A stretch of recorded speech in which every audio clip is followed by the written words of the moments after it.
Assalamualaikum warahmatullahi wabarakatuh. Perkenalkan, nama saya Siti Maulidi Angelina Putri dengan NIM 24085742225. Di sini saya ingin mempresentasikan materi saya yang berjudul Analisis Peran Persepsi dalam Keputusan Organisasi dengan studi kasus Nokia.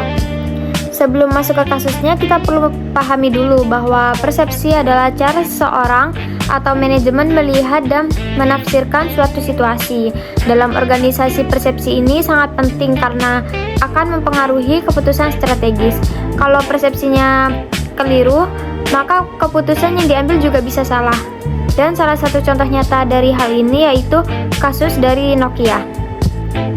Yang pertama, kita bahas latar belakang dari Nokia. Nokia adalah perusahaan asal Finlandia yang didirikan tahun 1865 oleh Fredrik Idestam. Awalnya bukan perusahaan ponsel, tetapi perusahaan pengelolaan kayu dan kertas. Seiring waktu, Nokia berkembang ke bidang elektronik dan telekomunikasi. Pada era 1990 sampai awal 2000-an, Nokia menjadi pemimpin pasar ponsel dunia. Bahkan sempat menguasai lebih dari 40% pangsa pasar global, yang artinya pada masa itu Nokia adalah perusahaan yang sangat dominan dan dipercaya konsumen. Yang pertama, kita bahas latar belakang dari Nokia. Nokia adalah perusahaan asal Finlandia yang didirikan tahun 1865 oleh Fredrik Idestam. Awalnya bukan perusahaan ponsel, tetapi perusahaan pengelolaan kayu dan kertas. Seiring waktu, Nokia berkembang ke bidang elektronik dan telekomunikasi. Pada era 1990 sampai awal 2000-an, Nokia menjadi pemimpin pasar ponsel dunia. Bahkan sempat menguasai lebih dari 40% pangsa pasar global, yang artinya pada masa itu Nokia adalah perusahaan yang sangat dominan dan dipercaya konsumen. Kemudian masa kejayaan dan awal ancaman. Di masa kejayaannya, Nokia dikenal dengan produknya yang kuat, tahan lama, dan baterainya awet.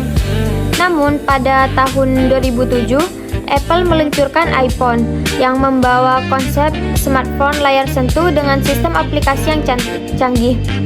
Selain itu, muncul Android yang dikembangkan juga oleh Google dan digunakan banyak perusahaan lainnya. Disinilah mulai terjadinya perubahan besar di industri. Pasar tidak lagi fokus pada ponsel biasa, tapi beralih ke smartphone berbasis sistem operasi dan aplikasi.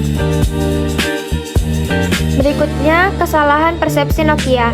Masalah utama Nokia itu sebenarnya bukan karena tidak punya teknologi, tetapi karena kesalahan dalam mempersepsikan perubahan pasar.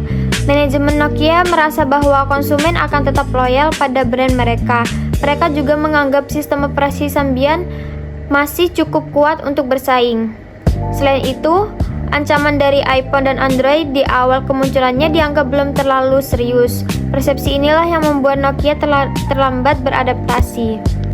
Selanjutnya, persepsi dalam perspektif organisasi.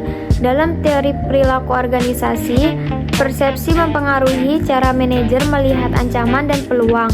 Pada kasus Nokia, terjadi yang disebut organizational blindness, yaitu kondisi ketika perusahaan terlalu percaya diri pada keberhasilan masa lalu, sehingga kurang peka terhadap perubahan. Ditambah lagi budaya internal yang kurang terbuka membuat bawahan takut menyampaikan kondisi sebenarnya. Akibatnya, informasi yang disampaikan ke pemimpin tidak sepenuhnya objektif. Selanjutnya, dampak keputusan. Karena kesalahan persepsi tersebut, Nokia kehilangan pangsa pasar secara drastis. Produk mereka tidak lagi diminati karena kalah bersaing dengan smartphone berbasis Android dan iOS. Akhirnya, pada tahun 2014, divisi ponsel Nokia dijual ke Microsoft. Ini menjadi bukti bahwa keputusan yang dipengaruhi persepsi keliru bisa berdampak besar terhadap kelangsungan organisasi.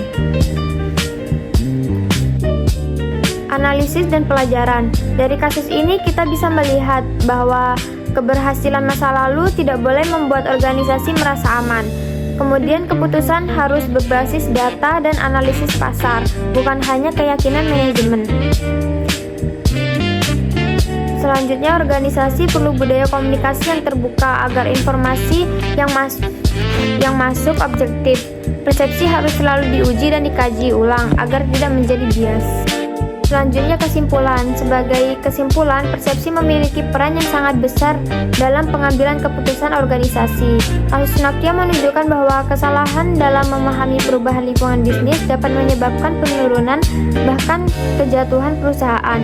Jadi, organisasi harus adaptif, terbuka terhadap kritik dan selalu memperbarui cara pandangnya terhadap perubahan. Nah, di sini ada beberapa contoh produk dari Nokia.